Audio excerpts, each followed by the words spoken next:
కొట్టుకొచ్చిన వస్తువులు కూడా కొన్నంత buildup.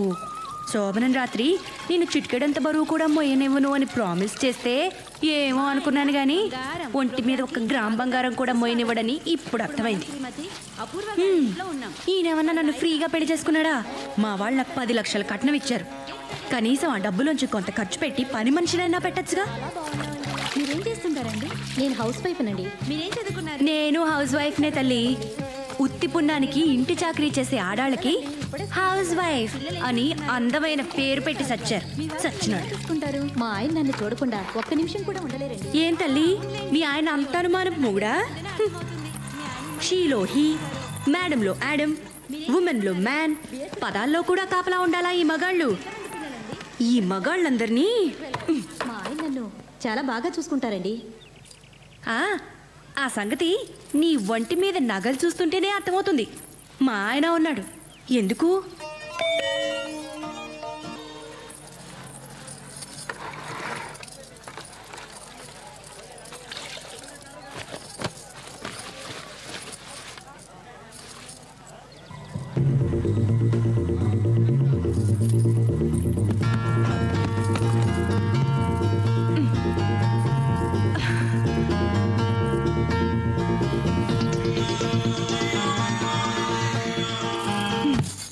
Sir tea. Sir ఏం సార్ మీ కళ్ళు బాగా లోపలికి పోయాయి? రాత్రి మేడం గారు నిద్రపోనివ్వలేదా ఏంటి? రేయ్, నా కళ్ళు లోనకున్నాయా లేదా బయటికి వెళ్ళాడుతున్నాయా? మా ఆవిడ నన్ను నిద్రపోనలేదా లేదా పక్కన నిద్రపోనలేదా? ఈ డీటెయిల్స్ అవసరం ఏంట్రా? చంపేస్తాను రే. సార్ మీకోసం పోలీసులు వచ్చారు సార్. పోలీసులా? ఇంకా చంపలేదు, అప్పుడే పోలీసులు వచ్చారా? ఇదిగో నిన్ను సార్ సార్ అని మర్యాద ఇచ్చి నీ కూడా తిరుగుతుంటే నువ్వు తప్పుడు పని చేసింది చాలక నాతో కూడా చేయింతావా? నాకు వచ్చ కారిపోతుందిరా. నేను పోలీసులతో నిజం చెప్పేస్తాను.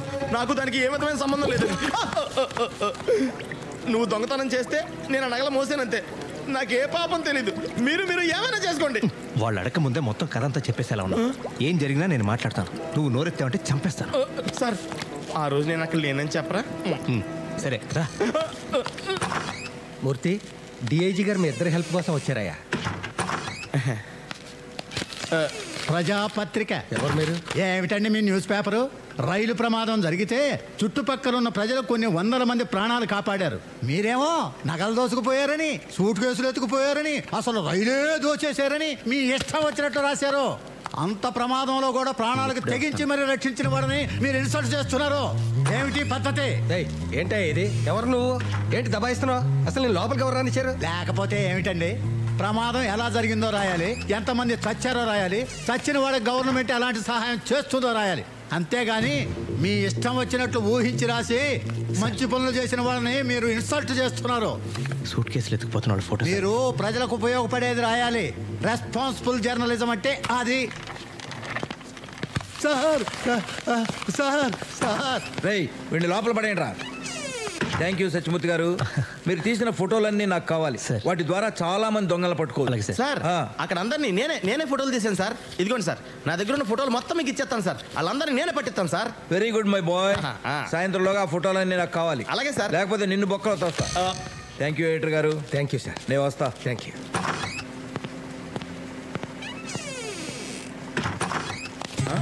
మీ ఇద్దరితో కొంచెం మాట్లాడాలి. ఆఫ్టర్ ఆల్ ఆ ఫోటోల కోసం ఒక డిఐజీ లెవెల్ ఆఫీసర్ స్వయంగా ఎందుకు వచ్చాడో ఆలోచించారా? కదా, మాకు ఆలోచన రాలేదు సార్. రాదు, వస్తే మీరు ఎడిటర్లు అయిపోతారు కదా. నిన్న రాత్రి జరిగిన సంఘటన గురించి ఈ పేపర్లో ఏం రాశారో తెలుసా? తెలీదు. పోనీ పేపర్ ఎప్పుడైనా చూసారా? మేము మన పేపర్ చదవం సార్. పరాయి వాళ్ళ పేపర్ ఎందుకు చదువుతాం? చదవరు. నేనే మన పేపర్ చదవను కదా. అందుకే మేము చదవట్లేదు సార్. కూర్చోండి. కూర్చున్నారు కదా? ఇప్పుడు నేను చెప్పేది జాగ్రత్తగా వినండి. వింటారు కదా? నిన్న రాత్రి ట్రైన్లో ఏసీ ఫస్ట్ క్లాసులో ఒక సూట్ కేసు పోయిందట. దాంట్లో ఎంతో విలువైన వజ్రాలు ఎన్నో ఉన్నాయట. ఆ సూట్ కేసు ఒక రాజకీయ నాయకుడిదట. ఎవరిదట? రాజకీయ నాయకుడిదట. అదన్నమాట సంగతి. అందుకన్నమాట డిఐజీ స్వయంగా వచ్చింది.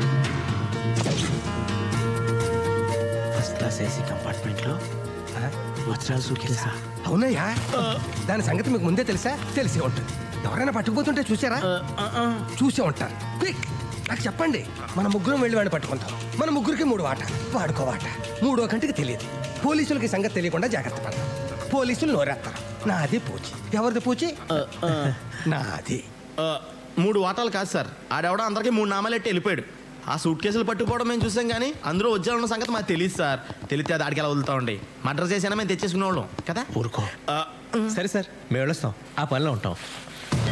నీలాద్రి, నాకు అర్జెంట్ పని ఉంది, మళ్ళీ కలుద్దాం. సార్ ఇది అన్యాయం సార్. ఏంటి పని ఉందని చెప్పరా? అది కాదు సార్, నేను తీసుకున్న సూట్ కేసు ఆ ఏసీలో ప్రయాణం చేసేవాడు కాదు సార్. అక్కడ టీసీ గడిది, అందులో నలిపోయిన నల్లకోటు, సింపేసిన టికెట్లు, తడిసిపోయి కంపోజ్ చేతను కట్టారు తప్ప ఏమీ లేవు సార్. నువ్వు చాలా లక్కీ ఫెయిల్ అవుతుంది. బనియన్స్ డ్రాయర్స్ కూడా లేని పేదవాళ్ళు మన దేశంలో చాలా మంది ఉన్నారు. మనిషి అనేవాడికి తృప్తి ఉండాలి నీలాద్రి. దేవుడు ఇది ఇస్తే తీసుకోవాలి. ఓకే సార్ సార్ సార్ మీరే నాకు దేవుడు సార్.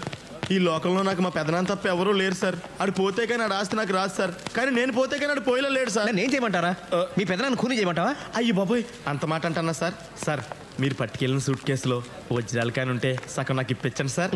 కర్మ, ఆ వజ్రాలే నా దగ్గర ఉంటే నాతో ఇంతసేపు మాట్లాడే అవకాశమే నీకు ఉండేది కాదు. అంటే ఈడి దగ్గర కూడా వజ్రాలు లేవన్నమాట. అమ్మయ్యా, వీడికి వజ్రాలు దొరకలేదు.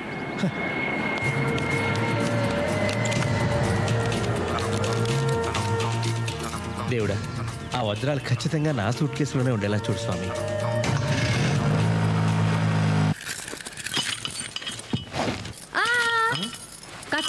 ఏంటమ్మా రైతు పగలు కొడతారా ఏంటి? అయితే నేనెందుకు? ఉండవయ్యా.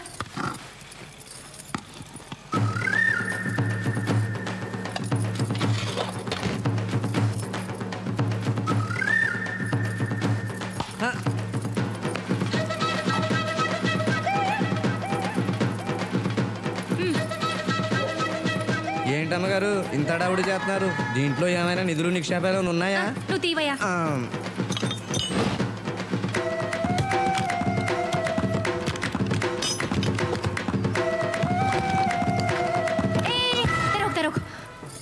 లాక్ తీమన్నాను, తీసేసావు అంతవరకే. ఇదిగో 50 రూపాయలు. ఏంటమ్మా ఇంత ఖరీదైన సూట్ కేసు పాడవకుండా తీసినందుకు కనీసం 200 తీసుకోవాలి. 200? ఇంకా నయ్యం 2000 అన్నావు కాదు. ఇదిగో 100. ఆ 50 ఏంటి? ఇంకా మాట్లాడుకో. వెళ్ళిపో. వెళ్ళమన్నానా?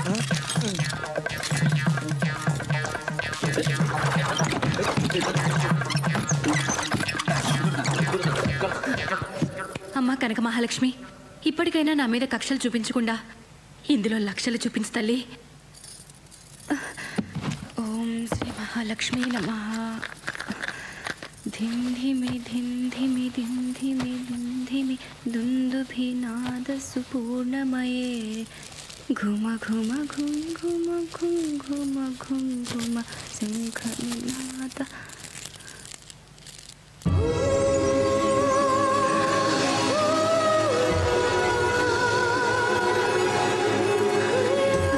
తల్లి కనక మహాలక్ష్మి, ఇన్నాళ్ళకి నన్ను కరుణించావా తల్లి? అయ్యో, బుజ్జి ముండలు ఎలా మెరిసిపోతున్నాయో. ఏదో మూర్ఖంగా ముండా అనేశాను, నన్ను క్షమించు తల్లి.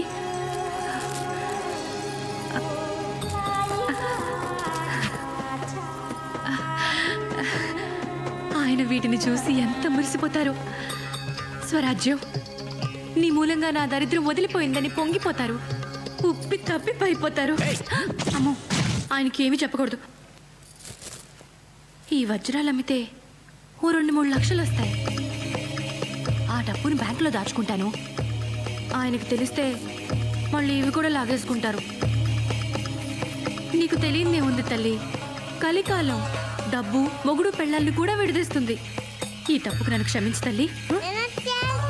పిలిచావా తల్లి?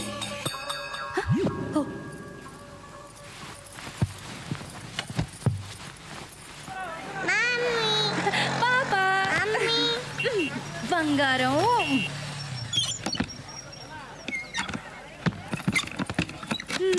నా బంగారు కొండ, నా వజ్రాల మూట.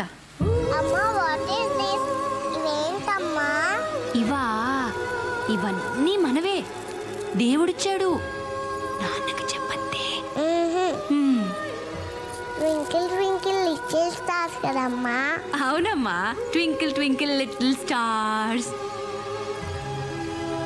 ఇవి నా ఇవన్నీ మనవేనమ్మా. ఇటీ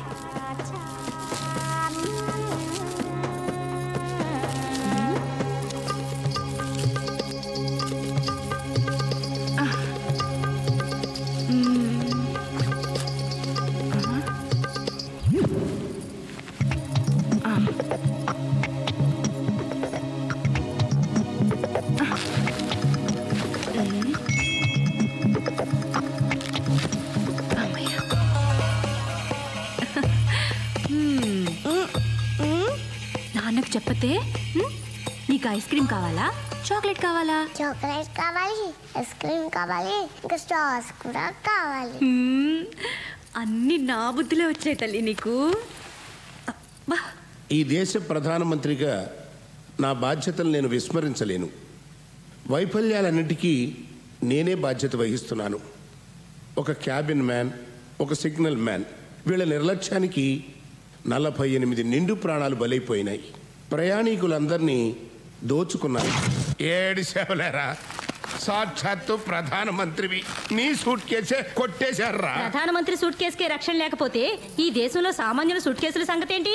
ఇది దోపిడీ రాజ్యమురన్నా, ఇది దొంగల రాజ్యమురన్నా. అన్నా ప్రధానుడా, నోరు పోయిరా. అక్కడ చూడండి. ముందు ఆ న్యూస్ ఛానల్ కట్టిపారండి. ప్రధానమంత్రి టెన్షన్ లో ఉంటే ప్రజలు ఏమైపోతారు? 1, 2, 500 కోట్లు భగవంతుడిచ్చినవి. అవును సార్. అసలు మీరు 500 కోట్లు పెట్టి వజ్రాలు కొనడం ఏంటి? వాటిని వాడెవరితోనో రైల్లో పంపడం ఏంటి? నాకు తెలియకుండా. నీకు తెలియకుండా పొద్దున్న దీనికి కూడా వెళ్ళా. సారీ అమ్మా, డబ్బులు ఇంట్లో ఉంటే శుక్రంలాగా దొరికిపోయే ప్రమాదం ఉందని వాటిని వజ్రాలలాగా మార్చేసి వాటిని మీ పెద్దలకు అప్పచెప్పే బాధ్యత ధీరులకు అప్పచెప్పారు. విమానాల్లో వెళ్తే రిస్క్ అని, ట్రైన్లో వెళ్తే సేఫ్ అని ట్రైన్లో వెళ్ళమన్నారు. యాక్చువల్గా ట్రైన్లో వెళ్తేనే సేఫ్, బట్ మన టైం బ్యాడ్. అదే రిస్కే మన కోపం ఉంచింది. రాజకీయాల్లోకి అడుగుపెట్టి అసమాన ప్రతిభతో, మేధా సంపత్తితో పడని వాళ్ళను పడగొడుతూ, పడిన వాళ్ళ మీద అడుగులేస్తూ ఎంతో కష్టపడి పైకి ఎగబ్రాకి ప్రధానమంత్రి అయ్యారు. కానీ ఏం లాభం? ఒక రైలు ప్రమాదంలో దొరికిపోయారు. ఒక చిన్న రైలు దొంగ చేతిలో దెబ్బతిన్నారు. ప్రజలు మారాలి, అధికారులు మారాలి, మేధావులు మారాలి, మంత్రులు మారాలి, ఈ దేశమే మారాలి. ఈ దేశ ప్రధానే మారాలి. ఏడుకొండలవాడ వెంకటరమణ స్వామి, నా వజ్రాలు నాకు సురక్షితంగా దొరికితాయి. నీకు 2 వజ్రాలు హుండీలో వేస్తా. షిరిడి సాయినాథ, నా సూట్ కేసు నాకు ఇప్పించు తండ్రి. నీకు క్షీరాభిషేకం చేయిస్తా. చెప్పు, నేను కోటీశ్వరాలను అవుతానా? 100 ఇస్తే. పోనీ లక్షాధికారి? 50 ఇస్తే. మీ వారిచ్చారు. ఈ మూర్తి ఏంటి ఈ టైంలో వచ్చాడు?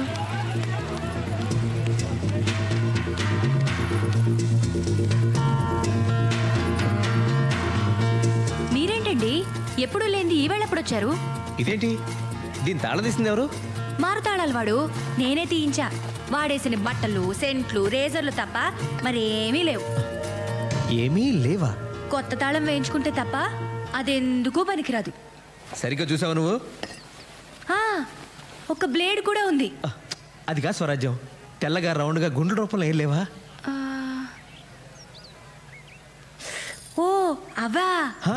అవే 3-4 ఉన్నాయి. అవే కదండి ఆ బట్టల దగ్గర పెడతాం, నాఫ్తలు నుండలు అవేగా. అసలు నువ్వు సరిగ్గా చూసావా? అసలు ఇవాళ మీకు ఏమైందండి? ఏమైందా? ఆ శనిగాడు. అపచారం. శనిగాడు కాదు, శనిదేవుడు. ఆ శనిదేవుడు నా మీద పడి టెండూల్కర్లా సెంచరీల మీద సెంచరీలు కొట్టేస్తున్నాడు. వస్తే పిచ్చి మొహమా, అసలు ఏం జరిగిందో తెలిస్తే నువ్వు గుండాకి సస్తావు. అదేంటో ముందు చెప్పండి. యాక్సిడెంట్ జరిగిన రైల్లోంచి దొంగిలించిపోయిన సూట్ కేసులో కోట్ల విలువ చేసే వజ్రాలున్నాయట.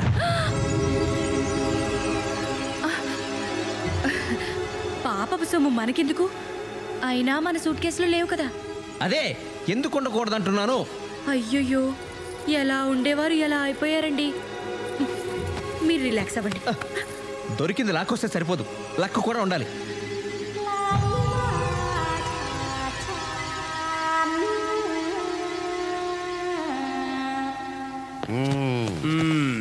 ఏమయ్యా, ఆఫీసర్ అని స్పెషల్ డ్యూటీ. ఇంత పెద్ద పేరున్న పోస్ట్ నీకు వేస్ట్ కదా. ఆ సూట్ కేసు సంగతి ఏమైనా తెలిసిందా? తెలిసింది నాకు కాదు, ఏషియన్ టైమ్స్ పత్రిక జర్నలిస్ట్కి.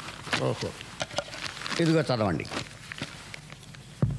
యాక్సిడెంట్ జరిగిన ముంబై ఎక్స్ప్రెస్లో ప్రయాణిస్తున్న ధీరులాల్ అనే వజ్రాల వ్యాపారి సూట్ కేసు పోయిందని దాంట్లో ఉన్న కోట్ల విలువైన వజ్రాలు కేంద్ర కేబినెట్లోని ఉన్నత స్థాయి మంత్రికి చెందినవని రాశారు.